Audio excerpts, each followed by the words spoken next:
भगवान महावीर स्वामी के श्री चरणों में कोटि से वंदन। युग प्रदान आचार्य श्री महासमुद्र के श्री चरणों में कोटि से वंदन। मुनिवृंद, उपस्थित धर्म प्रेमी भाइयों बहनों,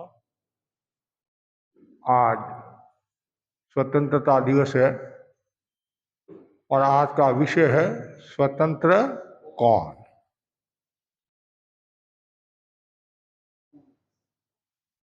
परक मंत्री महर्षियों। महर्षि कौन होता है? जो पराक्रम करता है। प्रत्येक व्यक्ति स्वतंत्र रहना चाहता है। कोई भी व्यक्ति परतंत्र रहना पसंद नहीं करता। स्वतंत्रता सुख है, परतंत्रता दुख है। स्वतंत्रता का अर्थ है अपने प्रति जागरूक रहना, स्व नियंत्रण। जो व्यक्ति स्व नियंत्रण कर लेता है वह स्वतंत्र होता है। स्व नियंत्रण का बहुत बड़ा मूल्य है। अपने पर नियंत्रण करना। निज पर शासन फिर अनुशासन। जो व्यक्ति अपने पर नियंत्रित करता है तो समझना चाहिए बहुत भाग्यशाली है। अनादि काल से हम स्वतंत्रता की बेड़ियों में जकड़े हुए हैं और समय आ गया है स्वतंत्रता का, स्व अनुशासन का, स्वतंत्र का। उसके लिए सबसे पहले इंद्रियों का संयम करें। जैन दर्शन में 5 इंद्रियां हैं और जो व्यक्ति इंद्रियों का संयम करता है वह स्वतंत्र होता है। आज की ज्वलंत समस्या ये है, इंद्रियों के असंयम के कारण कितनी समस्याएं खड़ी हो रही हैं, कितना नुकसान हो रहा है।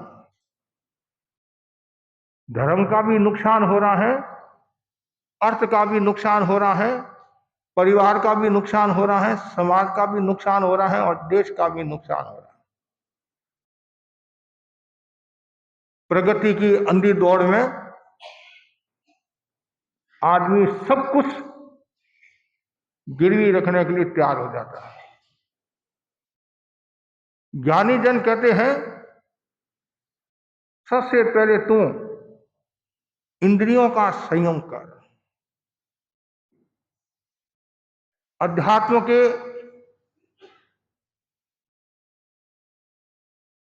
अध्यात्म में तो इंद्रियों का संयम जरूरी है और भौतिकता में भी इंद्रियों का संयम जरूरी है। इंद्रियों का संयम तो हर क्षेत्र में आवश्यक है। खाने का संयम, पीने का संयम, बोलने का संयम, रहने का संयम, कहने का संयम, हर प्रवृत्ति में संयम। और ये स्वतंत्रता का प्रमुख तत्व हम कह सकते हैं संयम। जितना ज्यादा संयम होगा, इंद्रियों और मन को जो वश में करेगा, कभी दुखी नहीं होगा। वो हमेशा सुखी रहेगा, स्वतंत्र रहेगा, उसको कोई खतरा नहीं है। इंद्रियों को भी वश में रखना और मन को भी वश में रखना। 5 इंद्रियां हैं और 6ठी इंद्री मन को भी कहा जाता है और सारा खेल इंद्रिय और मन का है। मन साथ में जुड़ जाता है तो फिर नाना प्रकार की समस्याओं को पैदा कर देता है। न जाने मन में कितनी बातें आती हैं। जब भारत आजाद हुआ लोगों ने खुशियां मनाई कि हम अंग्रेजों के गुलाम से मुक्त हो गए। स्वतंत्रता एक महीने में ठीक है, लेकिन वो खुशियां ज्यादा समय तक नहीं रही। क्यों नहीं रही? स्वतंत्र कहूं, स्वच्छंद ज्यादा हो गया, अनुशासनहीनता का परिचय देने लग गया। कौन? व्यक्ति। और चारों ओर अनुशासनहीनता बढ़ रही है, स्वच्छंदता बढ़ रही है, उच्छृंखलता बढ़ रही है। आए दिन कितनी घटनाएं घट रही है, चाहे कॉलेज की बात ले लो, स्कूल की बात ले लो, चाहे और कहीं ले लो, चारों ओर हिंसा का माहौल बना हुआ है। ये क्यों हो रहा है? जब भीतर में असंयम होता है तब ये घटनाएं घटती हैं। जहां वर्चस्व की बात आती है, बड़प्पन की बात आती है, प्रतिस्पर्धा की बात आती है, तब ये सब घटनाएं घटती हैं। इसलिए आवश्यकता है हमारे भीतर में संयम का होना जरूरी है। और चातुर्मास संयम सिद्धि का द्वार है, आत्म सुधार का द्वार है। और आत्म सुधार कब होगा? जब इंद्रियों का संयम होगा, मन का संयम होगा, तभी आत्मा का सुधार होगा। ऐसे तो हम सब कहते हैं स्वतंत्रता हमारा जन्म सिद्ध अधिकार है, तिलक के शब्दों में, लेकिन भगवान महावीर ने कितनी ऊंची बात कही, स्वतंत्रता आत्मसिद्धि अधिकार है, आत्मसिद्धि। और आत्मसिद्धि कब प्राप्त होगी? जब व्यक्ति संयम रखेगा इंद्रिय और मन का, तब आत्मसिद्धि प्राप्त होगी। भगवान महावीर ने 12.5 वर्षों की साधना में कितना संयम किया, हर दृष्टि से संयम ही संयम था। उसका परिणाम ये आया, केवल ज्ञान हो गया। तो इसलिए इंद्रियों और मन का संयम रखने वाला व्यक्ति वर्तमान में भी सुखी और आगे भी सुखी रहता है। इंद्रियों का असंयम होता है तब व्यक्ति उस राजा की तरह दुख को प्राप्त होता है और मृत्यु को प्राप्त हो जाता है। आप लोगों ने घटना सुनी, आम की घटना। आम के कारण क्या हुआ? अपत्यम अमगम बोचा राया रजन तुहारी, उत्तरार्ध सूत्र का पाठ है। अपत्य भोजन के कारण, असंयम के कारण राजा मृत्यु को प्राप्त हो गया। किसी नगर में राजा का राज था। ऐसे राजा बहुत अच्छा था, लेकिन कमी तो हर व्यक्ति में होती है। जब तक केवल ज्ञान नहीं होता है, कषाय शांत नहीं होते हैं, राग देश है, तो कमी तो रहती है। किसी में कोई कमी, किसी में कोई कमी, किसी में ज्यादा, किसी में कम, दोष तो सब में होता है। पूर्ण निर्दोषी तो वीतराग है, उनके कोई दोष नहीं है। आपके भी दोष है और हमारे भी दोष है, राग दोष, राग का, द्वेष का, कषाय का, सब अज्ञान का। राजा अच्छा था, सब कुछ था, उसको आम का शौक था। कुछ लोगों को आम अच्छे लगते हैं, कुछ लोगों को खरबूजा अच्छा लगता है, कुछ लोगों को तरबूजा अच्छा लगता है, कुछ लोगों को काकड़ी अच्छी लगती है, कुछ को करेला अच्छा लगता है। अलग अलग रुचि। उस राजा को आम का वो शौक था, इतना आम खाता, इतना आम खाता। कुछ लोग कहते हैं महाराज आम की सीजन आती है तो भरपूर आम खाते हैं, 12 महीना की कसर निकालते हैं। और वो ये छोटे मोटे नहीं, हापूस, लंगड़ा, केसर, हाँ, और अलग अलग महाराष्ट्र में कोंकण के जो, देवगढ़ के जो आम आते हैं, अलग अलग देश के आम, प्रदेश के आम। कुछ लोग विदेशी आम भी खाते हैं। मजे की बात है, देश से विदेश में जाता है और विदेश वाले वापिस देश में आता है। ऐसा भी संभवतः सुना मैंने। तो राजा को बहुत शौक था, राजा खूब आम खाता। उस आम के कारण गड़बड़ हो गई। आम राजा है, कहते हैं राजा है, फलों में आम राजा है, सब अच्छा है, लेकिन अत्यधिक कोई भी चीज का हम प्रयोग करेंगे तो वह जहर हो जाता है। रोटी भी ज्यादा खाएंगे तो भी समस्या हो जाएगी। कि महाराज मैं तो सात्विक भोजन करता हूँ, और सात्विक भोजन करता कितनी चपाती खाता है कि मात्र 11 चपाती खाता हूँ। तो फिर सात्विक भोजन तो है, लेकिन अब ये पेट है, पेट ही नहीं है। कुछ लोग ऐसे हैं, आने दो आने दो। महाराज मैं तो एकदम सात्विक आदमी हूं और सात्विक भोजन करता हूं। वो सरदार सर कहते नहीं, कन्हैयालाल जी आज चले आए थे नहीं, हाँ, वो 223 कतलियां खा जाते थे। एक बार हम लाडनू में थे और मैं उपदेश दे रहा था, प्रवचन दे रहा था। मेरे मुंह से उस व्यक्ति का नाम आ गया कि भाई वो सरदार सर के हैं, कन्हैयालाल जी आंचलिया, और 323 कतलियां खा जाते। मेरे वो अवधारणा ये थी। जैसे ही व्याख्यान पूरा हुआ, जैसे आप लोग दर्शन करते हैं, सब लोग दर्शन करें, करते करते वो उस परिषद में बैठा था और मैं नहीं जानता। अब आपने मेरे को कोई घटना सुनाई तो प्रसंगवश मैंने घटना सुना दी। और दर्शन के महाराज आपने बड़ी कृपा कराई। मैंने सोचा आज तो मरा है। अब खाई तो खाई, तो आपके घर की थोड़ी खाई, मेरे घर की खाई हो। महाराज बड़ी कृपा कराई, आपने मेरा नाम लिया, थोड़ा संशोधन कर लो, तब जाकर थोड़ी शांति हुई। कि मैंने 223 नहीं 323 कतलियां नहीं खाई है, 223 खाई है, और आपकी कृपा होगी तो 323 ही खा लूंगा।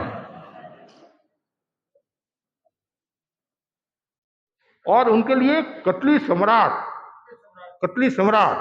और आचार्य महाप्रज्ञ जी को उन्हें पत्र दिखा, क्या करूं, मैं तो एक हूं और जगह जगह से आता है कतली सम्राट, हमारी विवाह शादी में पधारो, शोभा बढ़ाओ। हाँ, लेकिन उनके है नहीं, एक साथ में नहीं, उसका सिस्टम होता है, एक दो लेते, दही के साथ में ऐसा कुछ खाते, दही के साथ में, और एक साथ में यदि 5-7 डाल दी तो फिर वो नहीं खा सकते। प्रसंग वर्ष ये बात बता दी। तो कुछ लोग ऐसे होते हैं, भोजन भट्ट होते हैं, भोजन भट्ट होते हैं, और कहीं भी पता चल जाए वहां भोजन है, जीवन है, तो आधी रात को भी तैयार हो जाते हैं। तो दिनेश कुमार जी का सभा भवन में प्रवचन चल रहा है, और ऐसे ऐसे लोग अभी भी है कि आपका चातुर्मास कहाँ है, अच्छा आप यहाँ विराज रहे हो। अब बोलो आप, ऐसे भी लोग अभी भी है हाल। तो राजा वो शौक था, उसके कारण गड़बड़ हो गई। खूब वैद्यों को दिखा, राजा के क्या फर्क है, बड़े आदमी हैं उनके, तो खूब आखिर करते करते इलाज नहीं लगा। लेकिन एक कोई वैद्य, अनुभवी वैद्य मिल गया, वो बोला मैं आपको ठीक कर दूंगा, शर्त एक है, जैसा मैं कहूं वैसा आपको करना पड़ेगा। वो बोला, राजा बोला जैसा तू कहे वैसा मैं करने के लिए तैयार, तू मेरे को जीवित रख, मेरे प्राण निकल रहे हैं, भयंकर वेदना हो रही है। जब वेदना होती नहीं तब पता नहीं चलता। और हम तो बार बार आपको कहते हैं खाने का, पीने का, बोलने का, रहने का संयम रखो तो सुखी रहोगे। और जानबूझकर कोई पैरों पर कुल्हाड़ी मारता है तो उसका हम क्या करेंगे। आप जानते हैं होटल में नहीं जाना, फिर भी जाते आप। कल मैंने किसी को कहा कि घर में 100 रुपया का भोजन, मतलब एक व्यक्ति के ज्यादा से ज्यादा 100 रुपया का खर्चा, और अच्छा भोजन मिलता है और निरोगी भोजन, शरीर स्वस्थ रहता है, फिर भी आप होटल में जाकर 1000 रुपया की प्लेट और लोगों को निमंत्रण देकर आते हैं, फिर भी आपको आनंद है, वहां आनंद आता है। और जब वो वेदना होती है, चाहे लीवर की बीमारी, किडनी की बीमारी, कैंसर की बीमारी है, तब पता चलता है। ज्ञानी जन कहते हैं पहले ही सावधानी रखो, संयम रखो, खाद्य संयम। लाल बहादुर शास्त्री ने कहा था नहीं, एक समय सोमवार का व्रत कर लो, अन्न की समस्या का समाधान हो जाएगा। और मैं तो आपको कहना चाहता हूं, अब झूठा छोड़ना छोड़ दो तो भी अन्न की समस्या का समाधान हो जाएगा। कितना झूठा छोड़ते हैं, कब विवाह शादी में देखते हैं हम, कोई है फंक्शन, जैसे उनके घर का तो जा नहीं रहा, उसके घर का जा रहा है। कल आपके घर में भी ऐसी घटना घटेगी, तब घटना घटे या नहीं घटने, लेकिन संयम जरूरी है। तो वैद्य बोला मैं आपको ठीक कर सकता हूं, शर्त एक ही है, आज जीवन आपको आम नहीं खाना। अब आम तो उसका प्रिय था, अब प्रिय चीज छोड़ने के लिए कोई कहे तो बड़ी समस्या हो जाती है। लेकिन राजा को जीना, तो फिर बाद में यदि आपने खा भी लिया, टेस्ट भी कर लिया, उसी दिन आप मृत्यु को प्राप्त हो जाओगे। दवाई मेरे पास में है, मैं ठीक कर दूंगा, लेकिन बाद में कभी आम नहीं खाना, और खा लिया फिर और कोई इलाज नहीं है। राजा बोला मैं बहुत ध्यान रखूंगा। ठीक है, दवाई दी, ठीक हो गई। और राजा ने कह दिया कहीं भी आम नजर नहीं आना चाहिए, और तुम्हारे को नहीं खाना, दूसरों के क्या अंतराय देता है। तो मनुष्य का स्वभाव है, मैं नहीं खाता तो पड़ोसी कैसे खाएगा, मैं दुखी हूं तो पड़ोसी सुखी क्यों, और पड़ोसी सुखी है तो आनंद ही है, नहीं नुकसान क्या है, कुछ तो कुछ मिलेगा होली दिवाली, नहीं कुछ नहीं चाहिए। अब चारों ओर कहीं आम नजर नहीं आ रहे, वर्षों के वर्ष बीत गए, एकदम शरीर स्वस्थ चंगा। राजा बोला मंत्री घूमने के लिए चले, चलो भाई घूमने के लिए गए, और रास्ता पार करे, करते करते क्या होता है, एक रास्ता आता है, चौराहे समझ लीजिए, या रास्ता मतलब रास्ता आया, एक रास्ता इधर जा रहा है, एक रास्ता इधर जा रहा है। मंत्री बोला राजन इधर नहीं जाना है, ये रास्ता आपके लिए उपयोगी नहीं है, नो कप्पई, मैं साधु की भाषा में बोल रहा हूं, नो कभी आपको कड़कता नहीं है कि क्यों, इधर क्या, इधर आपके लिए उपयोगी नहीं है। इधर क्या था, आम के पेड़ थे, और यदि वो खाएगा, राजा बावड़ा हुए, मन चंचल होता है, अब देखता है अब तो मैं ठीक हो गया, 12 वर्ष बीत गया, अब एकदम टनाटन चंगा हूं, एक थोड़ा सा आम खा लूं क्या फर्क पड़ेगा। मंत्री हितेशी था, समझदार था, नो कभी आपको करता नहीं है। राजा बोला मैं कोई बच्चा थोड़ा ही हूं, मैं भी तो मेरा जीवन का ध्यान रखता हूं, मेरे को भी तो जीवन प्रिय है, मरना थोड़ी मेरे को, और जाने में तो दोष थोड़ा ही है। ठीक, आगे बढ़े और आम का विशाल वृक्ष देखा, पेड़ देखा, राजा खुश हो गया। अब किसी की कोई प्रिय चीज मिल जाती है तो खुश तो होते हैं, स्वजन मिल जाते तो भी खुशी होती है, दोस्त मिल जाते तो भी खुशी होती है, संत मिलते तो भी खुशी होती है। वो तो उसका प्रिय भोजन था, प्रिय मतलब फल था। आहा, मंत्री देख, मंत्री बोला नो कपई, आपको देखना भी कड़पता नहीं है। अरे मूर्ख, देखने में पाप थोड़ी लगता, कोई पाप नहीं लगता। आगे बढ़ा, वृक्ष के नीचे बैठ गया, और देख मंत्री इतने बड़े बड़े आम रस से भरे हुए हैं, आधा किलो 1-1 किलो के आम है। मंत्री बोला नो कपई, आपको देखना भी नहीं है और इसकी चर्चा भी नहीं करना है। राजा बोला मूर्ख, चर्चा करने में पाप थोड़ी है, मैं खा थोड़ी रहा हूं, मैं तो देख रहा हूं। इतने में हवा का झोंका आया, एक आम नीचे गिरता है राजा की गोद में। मंत्री समझदार था, मंत्री ने कहा कहीं खाने ले, तत्काल मंत्री अपने हाथ में आम लेने लगा। राजा ने लात मारी, मूर्ख चल, मैं खा थोड़ा ही रहा हूं, मेरी गोद में पड़ा है और तुम बीच में अंतराय दे रहा है। और मंत्री ठीक हाथ में ले लिया, यहां तक आ गया। मंत्री बोला नो कपई, मैं खा नहीं रहा हूं, मैं तो सूंघ रहा हूं। और ऐसे करते करते, अरे राजा क्या करो, मैं खा नहीं रहा, मैं तो टेस्ट कर रहा हूं। और परिणाम ये आया, असाध्य बीमारी तो थी उनके, और निमित्त मिला, वैद्य बोला कुछ नहीं है, राजा मृत्यु को प्राप्त हो गया असंयम के कारण। ये एक घटना है, न जाने ऐसी कितनी घटनाएं आपको मिलेगी। आंख की ले लो, कान की ले लो, स्पर्श की ले लो, भोजन की ले लो, बात की ले लो, इन सब का असंयम होता है तब कितनी बीमारियां होती है। तो स्वतंत्र यदि आप बनना चाहते हैं तो वास्तव में इंद्रिय और मन को जो वश में रखता है वह स्वतंत्र। दूसरा स्वतंत्र कौन? दूसरा स्वतंत्रता का लक्षण क्या है? अनावेश, कोई प्रकार का आवेश नहीं। जो व्यक्ति आवेश में होता है वो परतंत्र हो जाता है, और क्षमा में रहता है, उपशम में रहता है, अनावेश में रहता है, समता सहिष्णुता में रहता है, वो स्वतंत्र है। क्या स्वतंत्र है? उसने अपने मन को वश में कर लिया है कि कैसी भी परिस्थिति आ जाए मुझे क्रोध नहीं करना है। यदि मैं क्रोध करूंगा तो मैं पराधीन हो जाऊंगा, परतंत्र हो जाऊंगा, नुकसान नुकसान नुकसान। तो बहुत जरूरी है अनावेश की साधना, गुस्सा नहीं करना। आज घर में जो अशांति फैल रही है उसका एक कारण गुस्सा है। और आचार्य महासमुद्री फरमाते हैं गुस्सा, मृषा, नशा, तीनों से दूर रहना। गुस्सा, मृषा, मृषा मतलब असत्य, और नशा, तीनों से दूर रहना। तो अनावेश की साधना, आवेग में नहीं रहना, आवेश में नहीं रहना। ये वेग बहुत बड़ा खतरनाक है। कोई भी प्रकार का वेग हो, जहां वेग होता है वहां फिर व्यक्ति स्वतंत्रता को प्राप्त नहीं होता है। हम वेग नहीं, संवेग की साधना करना है, अनावेश की साधना करना है। बार बार भावना भाव, मैं अनावेश में रहूं, अनावेश, स्वतंत्र, अनावेश, अनावेश, ऐसे करते करते व्यक्ति आगे बढ़ सकता है। तीसरा जो सूत्र बताया है वह यह है कि स्वतंत्र होना है तो हमें श्रम की साधना करनी होगी, परिश्रम।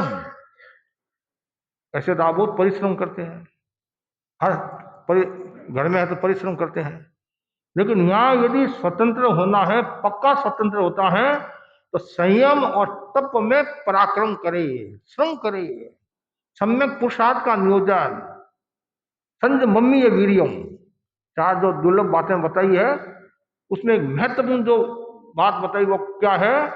संयम में पराक्रम करना। और दूसरे में बहुत पराक्रम करते हैं, सुबह से लेकर शाम तक पराक्रम करते हैं। किसी को पछाड़ना है तो भी पीछे नहीं रहते हैं, किसी को उखाड़ना है तो भी पीछे नहीं रहते हैं। लेकिन ज्ञानी जन कहते हैं इसमें पुरुषार्थ करो। सम्यक पुरुषार्थ करने वाला व्यक्ति आत्म स्वातंत्र की दिशा में प्रस्थान करता है और असली स्वतंत्र हो जाता हुआ।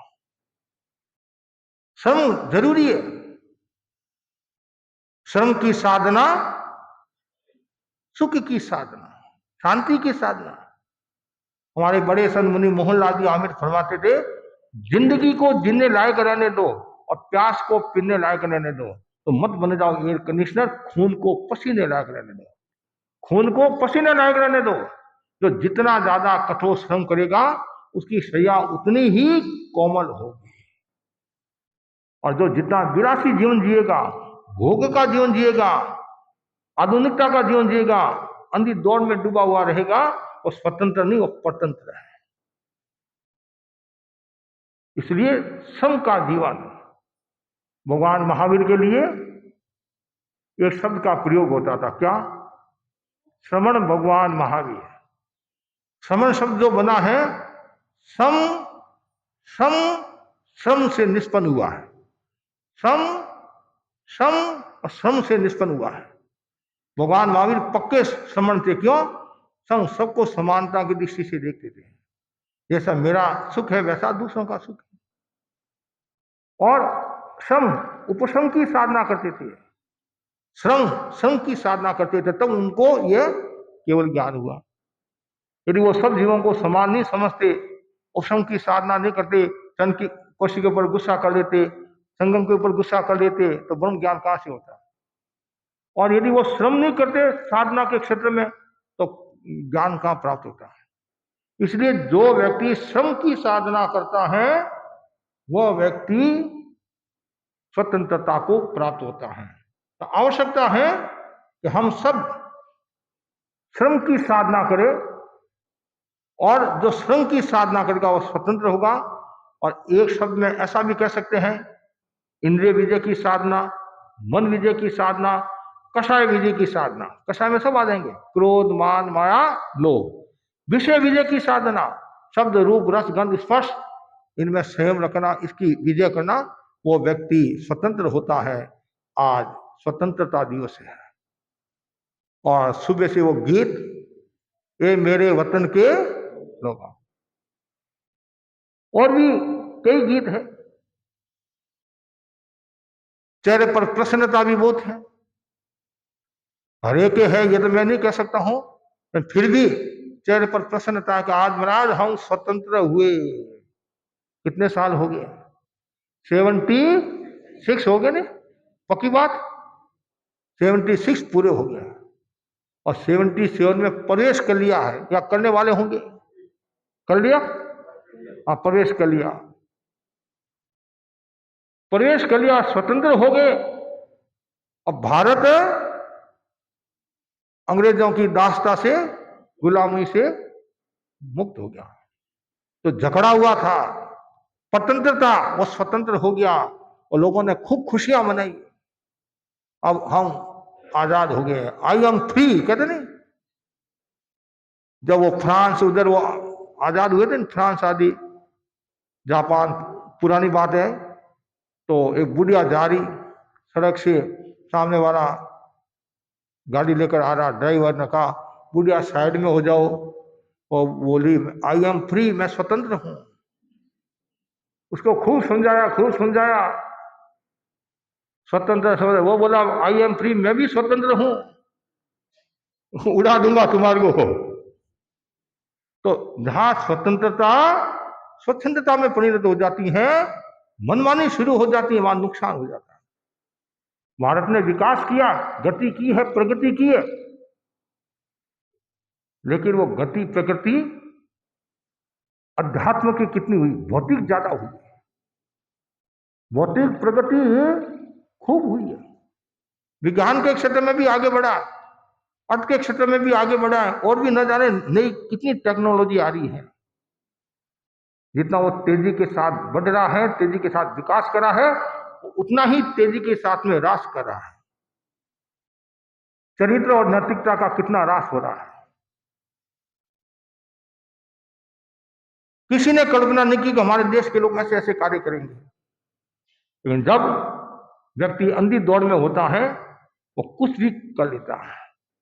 गुरु तुलसी के मन में आया, इधर तो स्वतंत्रता सुख का लोग अनुभव कर रहे थे, उसमें गुरुदेव तुलसी रतनगढ़ में विराजे थे।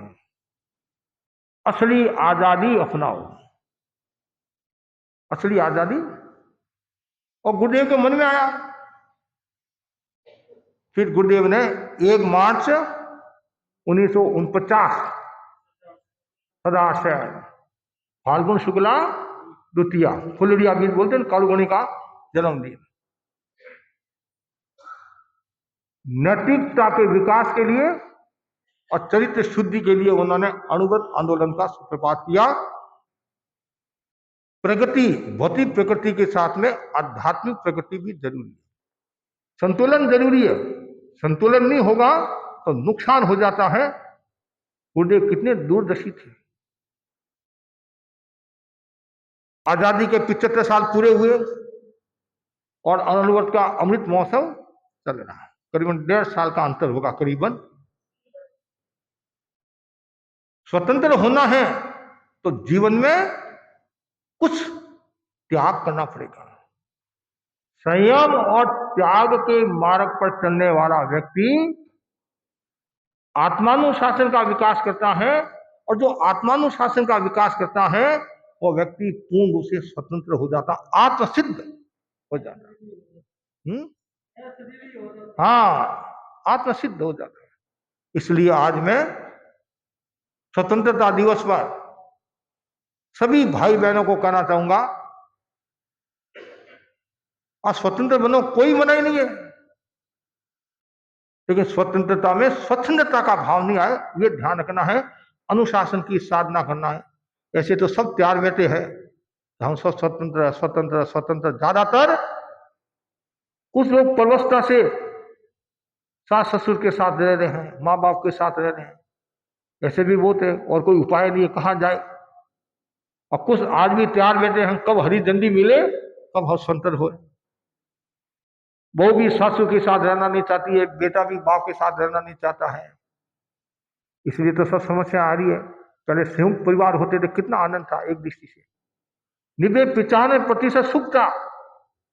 5% हो सकता है आप जैसा चाहे वैसा नहीं होए, और आज 10% सुख होगा और 90% दुख है। क्यों? घर में कोई नहीं है, बड़े तो कोई है ही नहीं, बड़े तो बहुत कम मिलेंगे आपको, ज्यादातर हम दो हमारे दो, और उनमें भी कोई कहीं है कोई कहीं है, 2 जने बेटे हैं, और बड़े भी है तो वृद्ध 2 बेटे हैं, ऐसी स्थितियां।